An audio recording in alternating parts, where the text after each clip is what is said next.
Yes. The Dogs are in the SEC championship game right now. Yes. Yes, they are. And you know, before any speech I ever make, I always acknowledge my Lord and Savior Jesus Christ. Because he said if you don't acknowledge him, he's not going to acknowledge you. And I also acknowledge my wife, Julie, who's here with me. And she's in this fight with me. And I also want to thank the Reed family because let me tell you, they've been champions for me all the time. And I want to thank them for opening up their great place again. But I also want to thank all of you for being here. Because I'll tell you what, because of you, we're going to win this Senate seat. Because I need to tell you guys something because, you know, everyone knows me as this football player. And I must tell you that that's not the reason that God had me here. Because I'm going to walk you through some things, going to let you know the reason I'm going to win this Senate seat. Because I thought my life was about football as well. Because I always tell you about this fat little kid from Wrightsville, Georgia. Y'all may not have known I was fat, but I was, as my mom said, big bone. And I used to have a stuttering problem, but I overcame that stuttering problem because God had a plan for me. And I thought it was to go to the University of Georgia and win a national championship and win a Heisman Trophy, but no, that wasn't his plan. No. And then I thought it was to go to the 1992 Olympic team. That wasn't his plan either. That wasn't his plan. And then they told me I had a mental problem. Think about it. Guys, I never drank before in my life. Never tasted beer, never had alcohol, never had any drugs, never taken medicine. And all of a sudden somebody told me I had a mental problem. I'm like, wait a minute, Herschel Walker got a mental problem? I'm talking about myself in third person, but I know that. And so I decided, as my parents said, you got a problem, you need to get no problem taken care of. I go to this hospital out in California. And I remember going to this hospital and I go, whoa, these people here are crazy. These people right here are crazy. And I'm not like them. But I also learned from my parents that we all fall short of the glory of God. So I started working on myself. And as I started working on myself, I realized that God was preparing me to get washed in his blood to become born again. And what I mean by that is he knew I had to get ready to go up against something that I had to prepare myself for. And what I had to prepare myself for a guy that I've been saying for a long time, he's a wolf in sheep's clothing. His name was Senator Raphael Warnock. He was a man, and I'm going to tell you this here, because y'all probably know I was black. And I found out the other day I was black. But I had to go up against a man that was black as well.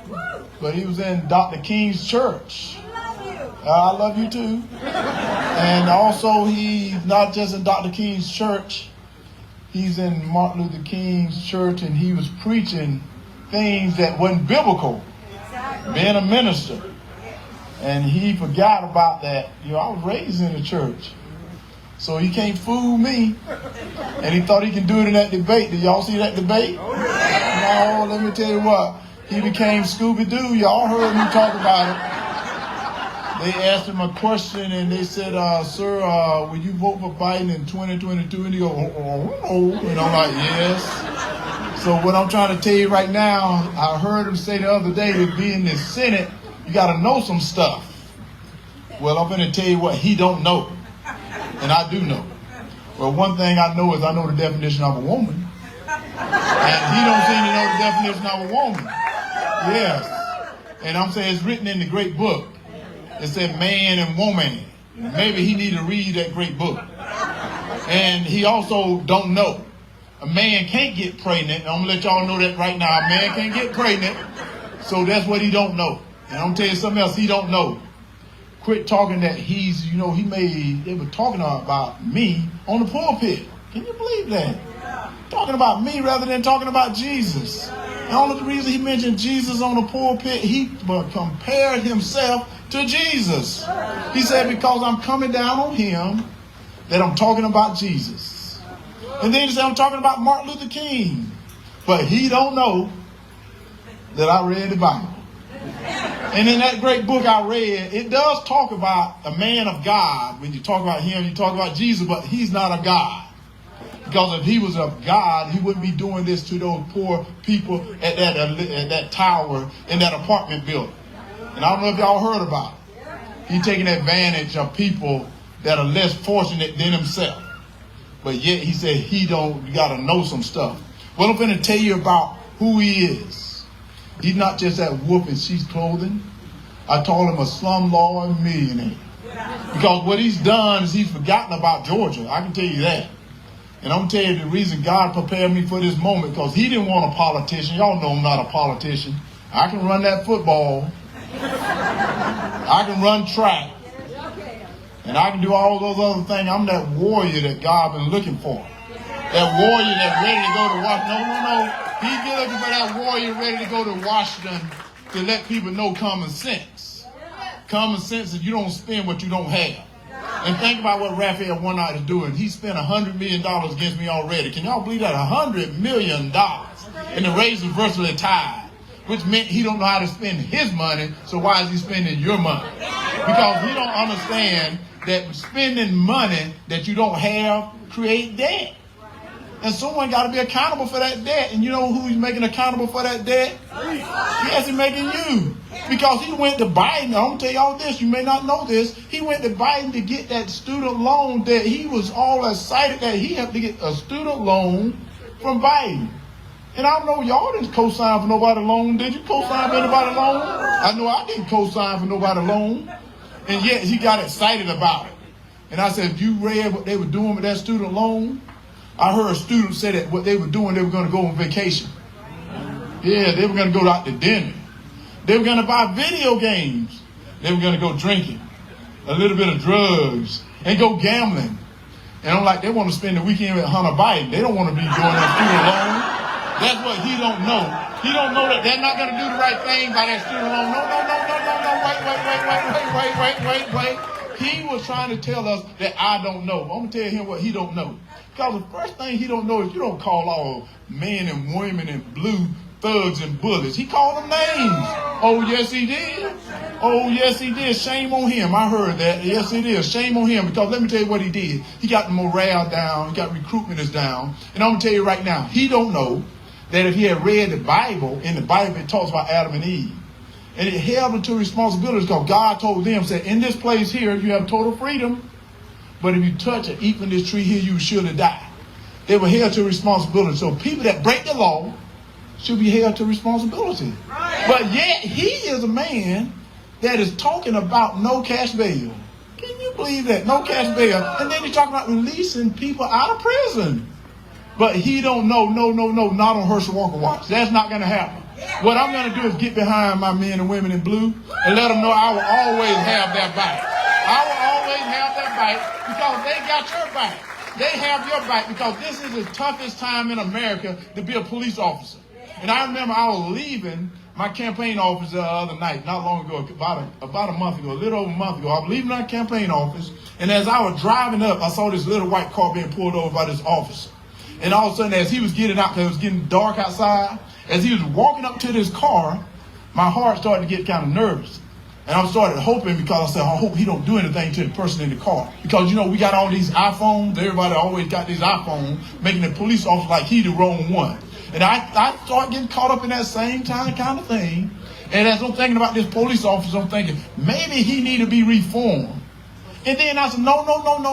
The officers don't need to be reformed. Maybe about the citizens need to be reformed to show the respect to the officer. Because that's the problem we have. Show them the respect because they have a family like we have a family. And everybody want to go home safe. But if we have a person like Raphael One out in office, he's the problem. So he don't know that it's time for him to go. And I'm going to tell you right now, don't let the door hit you in the backside as you leave the people off. That's what he got to do. Get out of the office if you're going to talk like that. And then all of a sudden he went into our military. Think about this. The greatest, most lethal fighting force ever assembling is our United States military. We were the best in the whole world, but yet we got a guy in Washington named Raphael One Night that said you can't serve God and the military at the same time. Well, first of all, he's not God, and he don't want to be in the military, because I'm going to tell you this right here. Our military has sacrificed so much for us to have the total freedom and liberties we have, but yet we got people in Washington that have forgotten about that have paid the price for him to be here saying all those silly things that he said. You can serve God in the military, and you know, you can be redeemed. and he need to be redeemed. That's what he need to do. He need to be redeemed and stop talking about what you can't do. Talk about what you can do. What you can do is get behind our military and stop bringing pronouns in our military. Pronouns? What the heck is a pronoun? I'm sick and tired of this pronoun stuff. Yeah, and his pronoun going to be former senator. That's his pronoun. Former senator, because he's got to stop all this stuff, and he's trying to fool you. This was so funny. And I've been telling this little story. I shouldn't tell it now, but I'm going to tell it right now because I'm going to interrupt myself. It's about this man that died early in life. He died early in life, and as he got to heaven, St. Peter met him at the pearly gates. And St. Peter said, sir, you're here a little bit early right now.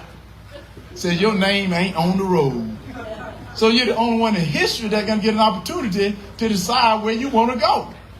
He said, I'm going to take you to heaven and I'm going to take you to hell, and you get to determine where you like to be.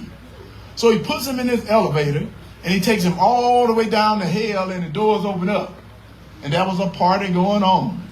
He sees some of his friends down there, and he's having a great time. And after a couple of hours, St. Peter came to him and said, you ready to go? You ready to go? He said, I got to leave now. He said, you got to leave. You got an important decision to make. And he puts him in his elevator, takes him all the way up to heaven. And they get to heaven, and there are people floating around on clouds, having a good time. And after a couple of hours, St. Peter came to him and said, sir, have you made your mind up?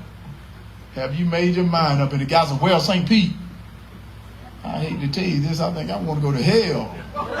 Yes, he did. He said, that seemed like my type of place.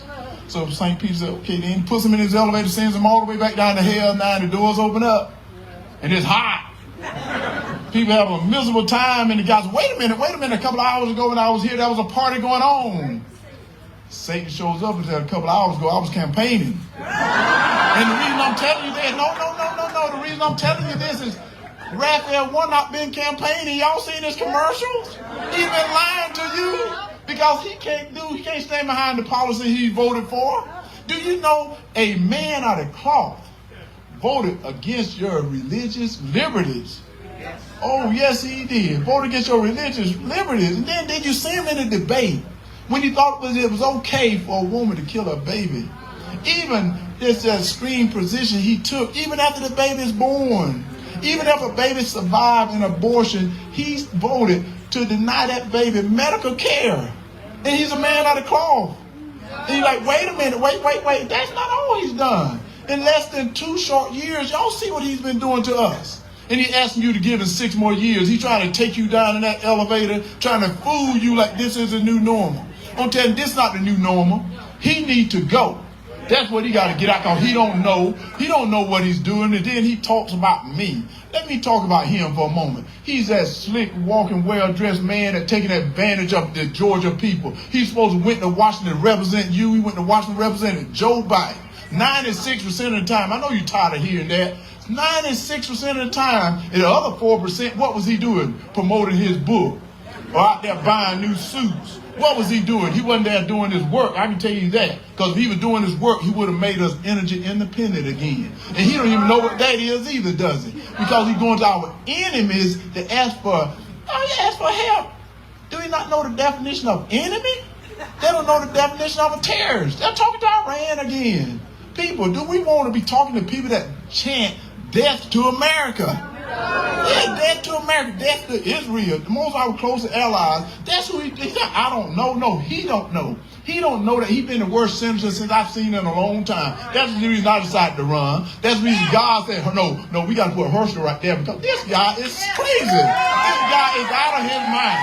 And that's why I said I'm going to run, because we got to get out. So I don't know if you voted yet. If you hadn't voted, you tell 10 of your friends to come with you to vote with you. If you don't have no friends, go make some friends and give them out to vote with you. We got to take control of this Senate back. And the way we can do it is by getting them, because they say this is not important. Let me tell you why it's important. Because all the committees now are going to be even. So you can't get stuff out of the committees. You got to keep them in there. Well, if you put him back in office, now they're going to take control. They're going to start changing everything. You won't recognize this country if you let him get back in office. I can promise you that, because I'm telling you now, what he's doing to our kids. Think about what he's doing to our kids. Critical race theory. Are you serious? And then when you want to get involved, they're going to call you a domestic terrorist. Are you serious? And then they, instead of teaching them how to read and write, they're talking about gender ideology. And then teaching them how to be saved, they're talking about putting men in women's sports. No, you don't. Men don't deserve to go in women's sports. I'm going to tell you that right now. You don't want Herschel Walker competing against your daughter. I can guarantee you that. You don't want me to do that. I told everybody, I'm like Ricky Bobby. If I'm not first, I'm not going to be last. I want to be out there to be. You don't want me to do that, but yet he voted to put men in women's sports like he don't know the difference. But if he had read a good book, you would have known God said there's man and woman. That's two different. They are different. So that's what he don't need to do. This man is so confused what he voted for. Even in the debate, he asked me. I remember he said, "Do you not believe in the Inflation Reduction Act?" And I said, "No, I don't believe in the Inflation Reduction Act because it don't reduce inflation." He thought it did. He don't know the definition of inflation reduction. That means it's supposed to reduce, but no, it increased. He don't even know that definition. So he's saying, well, you don't know, you have to know some stuff. He don't know some stuff that he's been the worst senator, as I said, in a long time. We got to get rid of him. The only reason he got in office because he was in Dr. King's church. And now all they talking about is racism. Do they not call you names? They call you all these names now, are they not? Hey, they call me names too. Y'all been hearing the names they've been calling me. They call me a coon. Can you believe a coon? I'm like, guys, I'm from the country. Y'all know that. A coon is one of the smartest animals out there. So don't call me by no coon. Call me by something that's going to hurt my feelings. What's hurting my feelings is to see the crime on the street, and Raphael Warnock is responsible for that. What hurt my feelings is to see this inflation going up, which Raphael Warnock is responsible for that. What hurt my feelings is to see that we're weak now around the country, around the world, because we made our military weak because Raphael Warnock is responsible for that. What hurt my feelings is to see this border wide open because Raphael Warnock is responsible for that. They don't want to talk about the border, do they? And then we have a vice president that said this border is secured. I'm like, are you serious? That's not the definition of secure. That means that it's closed. Means you can't get in. But now you let everybody in. They need to learn from my father. As my father told me, when he told me something, he said, when he tell me no, he mean no. And that's what we need to say, no. And then he said, boy, if you don't like the rules underneath my roof, leave my house. That's what we need leaders in Washington that say, if you don't like the rules of the United States of America, you can leave. You don't have to stay here. We don't need you here. But yet, we got leaders in Washington that become weak. They're not strong enough to say that. And I said, guys, I'm not a politician. I'm not warrior for God, and I'm ready to tell them, no, we're not going to do it. No, we're not going to spend the money that we don't have. No, we're going to become energy independent again. No, we're going to stand behind my men and women in blue. I'm going to get behind our military as well. And I'm going to get all this stuff out of our schools so our kids can get a good education. Because they need that education. And you know what? I'm not paying nobody loan because I ain't signed for nobody loan. So let's quit paying for people loan. Then I'm going to secure this border. They said, how are you going to do that? I said, well, I can do it then. You need to put up a wall. A wall do work. Wall work around your house. When you got a wall around your house, people don't do it. They can get in, but you know what? They get in, it'll be hard to get out. Because I got a dog that, well, my dog really won't bite, but he pretty bad anyway. But anyway, this is what I want to tell you. What we got to do right now. This is one of the most important elections we can ever have in our lifetime. So what we got to do is get our friends out to vote. Because I can tell you right now, I'm ready for this. I was built for this right here. Raphael Warnock wasn't built for this.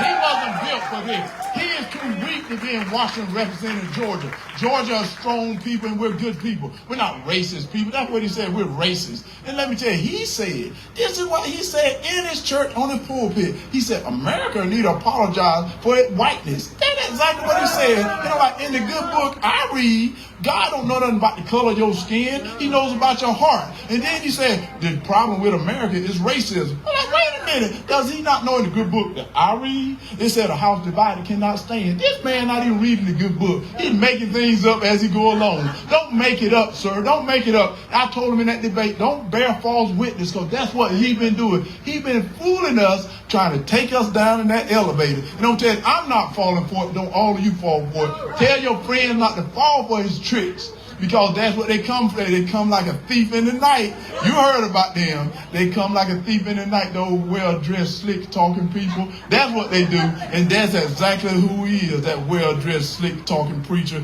trying to fool you like he cared. If he cared, he wouldn't have been doing that to those poor people at that apartment. Y'all know that, but yet he don't want to talk about it. I'm going to talk about it. And you know what? I'm going to continue to talk about it until he does his responsibility by taking care of them. Because I told him when I went there to see them, don't make sure he's going to take care of it. And he got to be responsible for it. And then let's get back to something. Let's get back to something right now.